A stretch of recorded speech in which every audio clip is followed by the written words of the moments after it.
കൂട്ടുകാരെ, ചക്കപ്പഴം കഴിക്കുന്നൊരു വീഡിയോ കാണിക്കാൻ വേണ്ടി വന്നതാണ്. എന്തുകൊണ്ടെന്നാൽ ഈ കഴിഞ്ഞ ഒരു സീസണിൽ കേരളത്തിൽ ഒരു കണ്ടൻറ് ക്രിയേറ്ററും ചെയ്തിട്ടില്ലാത്ത അത്രയും ചക്കയുടെ വീഡിയോകൾ ഉണ്ടച്ചക്ക, ചക്ക വറുത്തത്, ചക്കപ്പഴം.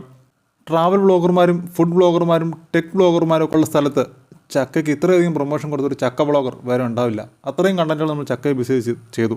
ഇപ്പോൾ ഈ ചക്ക സീസൺ തീർന്നപ്പോൾ വീട്ടിലെ അവസാനത്തെ ചക്കപ്പഴമാണിത്. ഇനി നമുക്ക് അടുത്തൊരു വർഷം കാത്തിരിക്കണം ചക്കപ്പഴം കിട്ടാൻ. അതുകൊണ്ട് വളരെ സങ്കടത്തോടു കൂടി നിങ്ങളോട് ഞാനിത് ഷെയർ ചെയ്യുകയാണ്. കൊതിപ്പിക്കാൻ വേണ്ടിയിട്ടൊന്നുമല്ല. ഈ മഴക്കാലത്ത് ഒന്നാമത് ചക്ക പഴുത്ത് കഴിഞ്ഞാൽ ടേസ്റ്റ് കിട്ടത്തില്ല. പക്ഷെ എന്നാന്നറിയത്തില്ല, ഈ പഴത്തിന് നല്ല ടേസ്റ്റ് ആയിരുന്നു കേട്ടോ. പിന്നെ കുറച്ച് ചക്ക വേവിച്ചതും, അതിന് വേറെ കറിയൊന്നും കൂട്ടിയില്ല. എനിക്ക് പറ്റത്തില്ല. എനിക്ക് ചക്കയുടെ അതിൻ്റെ ആത്മാവ് പറഞ്ഞ് തിന്നണമെന്നുണ്ടെങ്കിൽ മുളക് കൂട്ടിച്ച് തന്നെ വേണം. അതും കൂട്ടി കുറച്ച് ചക്കപ്പുഴുക്കും കഴിച്ചു. ഇനി നമ്മുടെ ചാനലിൽ ഒരു വർഷത്തിന് ശേഷമേ ചക്ക വരത്തുള്ളൂ. പോട്ടെ.